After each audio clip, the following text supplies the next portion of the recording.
Woodcraft, helping you make woodwork.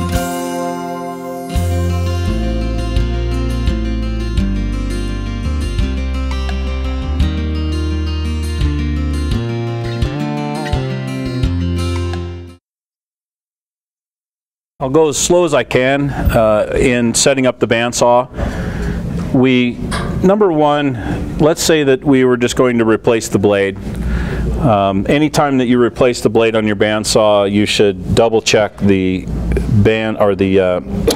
guide, your fence system, if you will, to make sure that it is set up to deal with the drift of the blade.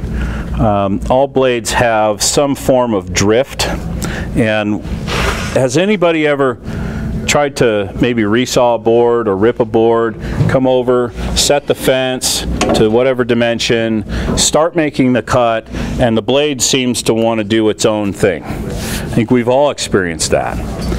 That has an awful lot to do with the setup of your fence, and what you're needing to do is set that up to match the drift of the blade. And all blades, well, not all blades have set, and what I mean about set is when they kick the teeth out to the side to help it clear the debris. Some of them don't have any set, but I would say that most resaw blades do, and that's usually what we're using when we're trying to make those cuts.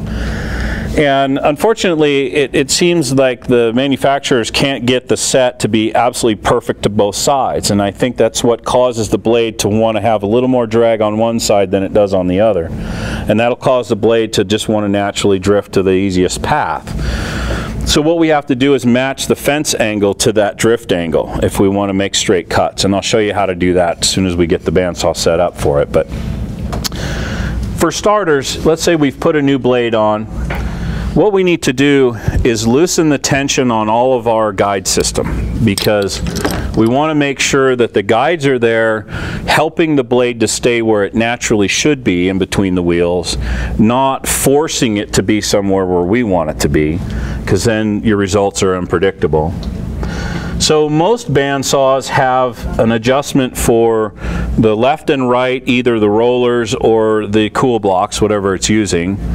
And in this particular system, it's very similar to the Carter system that Powermatic uses.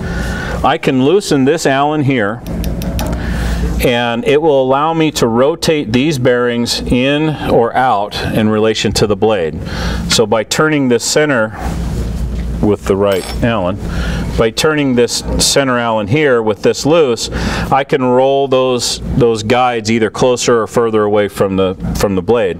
So what I would do is loosen this up and just spin the blade. Never do this with it plugged in, and don't turn it on to do this. You can just do it by hand. And just rotate the blade and kind of watch the gap between them. And you're going to want to close that gap down. Again, you can go, you can make contact with the blade if you want.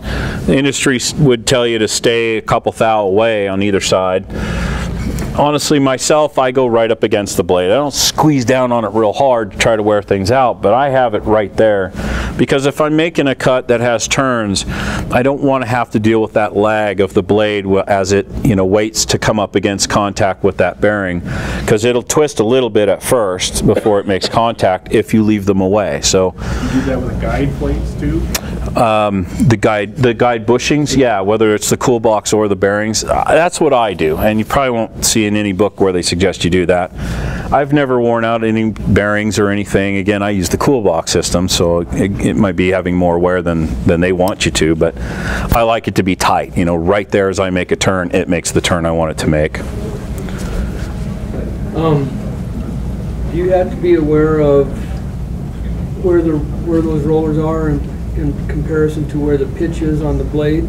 Yeah, absolutely. Rubbing up against the pitch? Absolutely, yeah. That would be the adjustment of the thrust as well as the in and out of the blade, or of the rollers as well. So if you were to say, as I was saying, say we replaced the blade and we went to adjust the guide system, we got that where we want it, then we would make sure that it's not, that the set of the teeth is coming in contact with our guide system. we want to make sure that the bearings themselves are behind the teeth so that they don't come in contact and have any kind of premature wear to the blade and the rollers. And in that case, that's done right here on this bandsaw with this adjuster here. So what I do is loosen this thumb screw here, and by turning this, I don't know if you can see this, it's backing it off. Okay, so this is moving in that direction right now. What you're saying. And then this is coming back up. And what you want it to be is just a little bit below the bottom of the gullet. Okay. And the gullet would be, you know, the deepest part of where the teeth are. And then we're just going to want to tighten that so that that stays there. Does that have a rear roller too? Say again? Does that have a rear? It does. Roller? Yep. And that's our next that are going to go on either side of the blade. And then this one here is your thrust bearing, and that bearing is to keep it so that, you know, let's say you start pushing wood through, that the blade doesn't just deflect back since you're putting pressure on the front of it. This will support the back of the blade, and it has an independent adjustment, because different widths of blade would have a different position for where the rollers would be in relation to where the thrust bearing would be, if that makes sense. So that would be, in fact, the next thing that we would adjust is a thrust bearing position. And again, these guides are not to force the blade to go somewhere that it wouldn't naturally go. It's to just support it where it naturally wants to be as it rolls between the wheels. So we would just bring the guide, the thrust guide, up to just behind the blade, to where, you know, in a perfect world, every blade as you turned your wheel would just run, the back of it would run dead straight. I find a lot of blades will have just a little bit of wobble. If you were standing right here and watch this thing, you'd see it come in contact and come away, you know, just maybe a 30-second, if that, of adjustment of wobble in there. And it kind of gets worse as the blade gets older. But so I'll put the thrust bearing where it just touches when it flexes towards the back, and so sometimes it's freewheeling and sometimes it's touching. I find that when I start pushing in, it pushes up against it pretty much full time and runs that thrust bearing. And another note too, you know, we have this same situation going on below the table. Exactly the same kind of scenario. We've got the side guides coming in and the thrust bearing coming up from behind. So once that's adjusted, now we're ready to set the fence. We've got the blade guide, or the blade kind of supported in where it would naturally be as we run this. You know, one other thing that I left out, just a small thing, actually it's a really big thing, is tensioning the blade. And that's something you would want to do before you start adjusting these guides. And I kind of skipped ahead a little bit.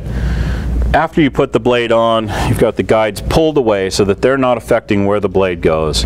You're going to want to then tension the blade.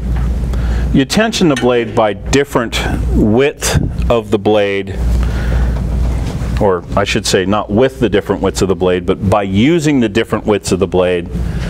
And on the side of the bandsaw, most bandsaws have this kind of a setup. You can adjust the tension by turning this handle. Essentially what you're doing is raising this wheel in relation to that wheel. You're increasing the distance between the two, putting the blade under more tension. And you'll see there's a spring in here, and there's a kind of a blue mark on this one right at the bottom of the spring. And then on the side of this body here are listed some sizes: 1/8 inch, quarter, 3/8, half, 3/4, and so on. You would tighten this until you bring the bottom of the spring in line with the size of the blade you're actually using. So in other words, a thinner blade requires less tension than a thicker blade does. That kind of plays into its performance as well, because in a thicker blade you're probably doing some resawing. You need that tension to keep it from cupping or twisting in the wood. So this would be what you would reference in tensioning. There's lots of products out there that want to say, you know, you need to know the exact foot-pounds of the tension on your bandsaw, and that these springs and this little marker are untrustworthy and should not be used, that they're too archaic. I disagree. I've never had any trouble using the gauge that's on the side of my saw. You know, they talk about replacing the spring because these springs wear out. Maybe under extreme use it might, but it's not like it's sitting there getting pounded on all the time. It's just providing some tension and the possible relief should something happen. I've read a few of the Bandsaw books and you know, watched videos and talked to real actual professional woodworkers, and they have, you know, given me the same impression that they don't feel that it's untrustworthy to trust what's on your bandsaw. You know, there might be times when you may want a little bit more tension than is prescribed. Say you're doing some resawing and it's dense wood and it seems to get a slight cup in the cut. That can get real bad in a hurry and actually bind the blade, and you're not going to get the blade back unless you get a split maul out and try to split the wood to get your blade out. It's happened. And that is usually a problem of tension, not having enough. And there are some blades like Timberwolf that will suggest you use less tension than what is described on your bandsaw. They will have you adjust the tension using the flutter effect, where you would loosen it as it runs until it starts to flutter because it's so loose, and then you would tighten it until it starts running true, and then maybe 1.5 turns past that or something like that. I would trust this over that method myself. I've had much more luck doing that. And the other thing I'll point out about this assembly is the tilt. You see where the bandsaw blade is running on this tire? It's pretty much in the center. And most tires, when new, have a slight crown to them when they're on the wheel. And you want that blade to be running right on that crown. And if it's running too far to one side, it starts affecting, you know, your setup for your guides, and it can cause trouble in a lot of different ways. So you can adjust where that runs by turning this knob right here. What this does is you've got the plate that the axle is attached to, and that bolt from the other side, as you push on it, will actually tilt that plate. So as you think about it, as the blade's running around, it's going to chase the blade to the outside. If you tilt the blade back, it chases it back this way. So you could just spin that by hand and turn this until you get it right in the center. And then hopefully it's in the same spot on your lower wheel. If not, you've got bigger problems. You're going to have to do some shimming to try to get those wheels coplanar, but we won't go that deep today. If you want to double check, can't you go on, once you have your tension set up, on the back run of the blade? Mm-hmm. And like I read somewhere, 1/4 inch before you see. I've read that too. Wow. Yeah, I've read that too. Because, you know, there's a lot of confusion about tensioning. And there's a gentleman named Mark, I hope I'm pronouncing it right, Daninsky, I believe it is, or Dunsky, and he's wrote the book. It's right over there. He's got a lot of patents on a lot of products. In fact, Cool Blocks is an invention of his. His attitude is the same that I've read from other people and talked to other people, that you can trust the spring that's on here. You know, maybe a turn one way or the other isn't going to really affect anything, but if you're getting very poor results from that position, you might look into, you know, why that is. It's something mechanical. It's not reading right, I think, is the problem. But yeah, you know, there's a lot of talk, a lot of cross talk, I should say, about tensioning, and I think it kind of boils down to, if you're getting good results and you're not seeing results that would equal poor tension, then tension is not necessarily your problem. Can you get too much tension? I think you can. You can experience breakage in your blade. I mean, the welds are strong, but at some point, too much tension would just, you know, that coupled with heat and real thick, dense wood or something can pop them. And if you're having that problem on a constant basis, then that might be the culprit. So, you know, too much tension can cause other issues. Puts a lot of pressure on the bearings in your bandsaw. The tires themselves, the motor, you know, is having to turn this over-tensioned, non-free running scenario.